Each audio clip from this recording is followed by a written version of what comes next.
Apenas para lembrar, a Constituição brasileira traz um artigo bem polêmico e que nunca deveria ser usado em tempos de paz. É o artigo 142 que diz o seguinte: as Forças Armadas constituídas pela Marinha, pelo Exército e pela Aeronáutica são instituições nacionais permanentes e regulares, organizadas com base na hierarquia e na disciplina, sob a autoridade suprema do Presidente da República, e destinam-se à defesa da pátria, à garantia dos poderes constitucionais e, por iniciativa de qualquer destes, da lei e da ordem. Esse artigo tem estado em evidência a todo momento que uma iniciativa do Poder Judiciário contradiz a Constituição, como uma possibilidade de restabelecimento das compreensões dos atos dos poderes que não se afinam mais. Na verdade, essa atual eleição se caracterizou como a mais inusitada de todos os tempos. Intenções e interesses escusos revelaram a grandiosidade e robustez de um sistema que foi muito além do que apenas destruir a Lava Jato. Disseram não às tentativas de observância com clareza do processo eleitoral. Disseram não às liberdades de expressão e de imprensa. Disseram não à imunidade parlamentar e disseram não a uma denúncia de irregularidades na distribuição e veiculação das mídias eleitorais nos rádios e TVs. E teve mais. Se prendeu por crime de opinião, se vetou decretos presidenciais em benefício da nação como reajustes salariais e se retirou da cadeia quem tinha sido condenado e o colocaram, mesmo sem inocentá-lo, para disputar o comando do país como se fosse um cidadão ilibado e acima de qualquer suspeita. E tudo isso à luz do dia. Aquele que percebeu e gritou, tomou um cala-boca e se recolheu na insignificância de seu silêncio. Conseguiram transferir para a figura de um presidente trabalhador e honesto todo o ódio que poderia existir dos verdadeiros responsáveis. Como acreditar naqueles que criaram o caos que é realisticamente irreparável em apenas um mandato de governo? Como se tapa um buraco do tamanho do que foi deixado?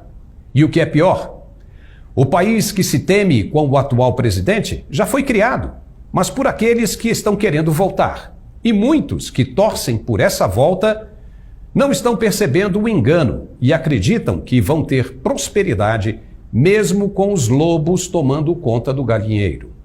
Eles fizeram tudo de errado. A culpa foi confirmada pela justiça, mas eles dizem que não foram eles.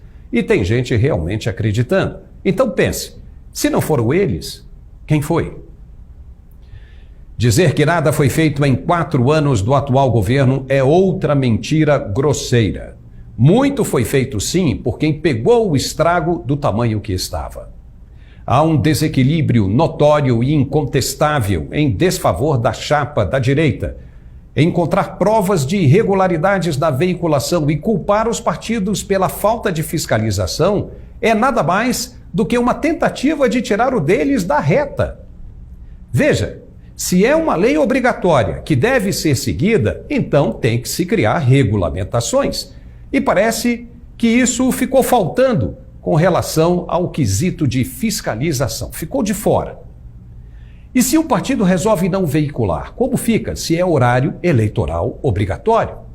Mas vamos falar de coisas mais práticas.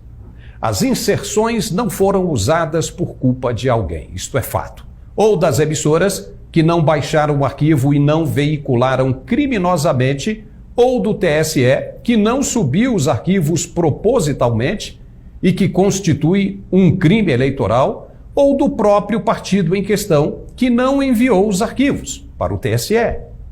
Não tem como fugir disso. Alguém cometeu um crime e deve ser apurado. Mas isso agora é como discutir o sexo dos anjos, enquanto o tempo se esgota. A verdade é que o presidente Bolsonaro foi prejudicado e precisava ser ressarcido.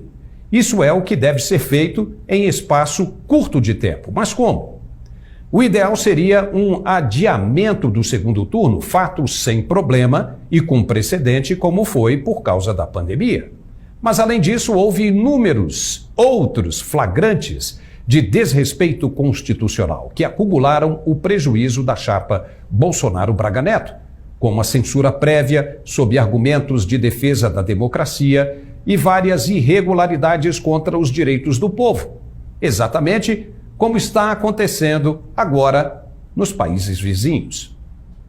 O desespero do judiciário levou essa disputa para o tudo ou nada. Se extrapolou poderes e instituições. O resultado foi uma convocação dos chefes das Forças Armadas pelo presidente da República para uma reunião de emergência no Palácio da Alvorada. E qual teria sido o teor dessa reunião? Ninguém ainda sabe.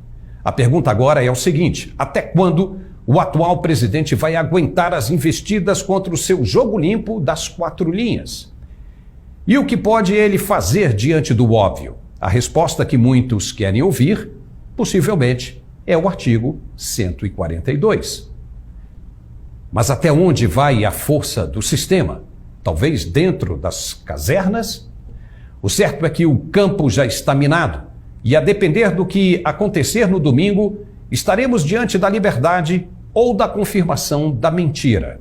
Assim saberemos, assim veremos quem estará à frente no comando deste país pelos próximos 4 anos. O ímpio ou o justo?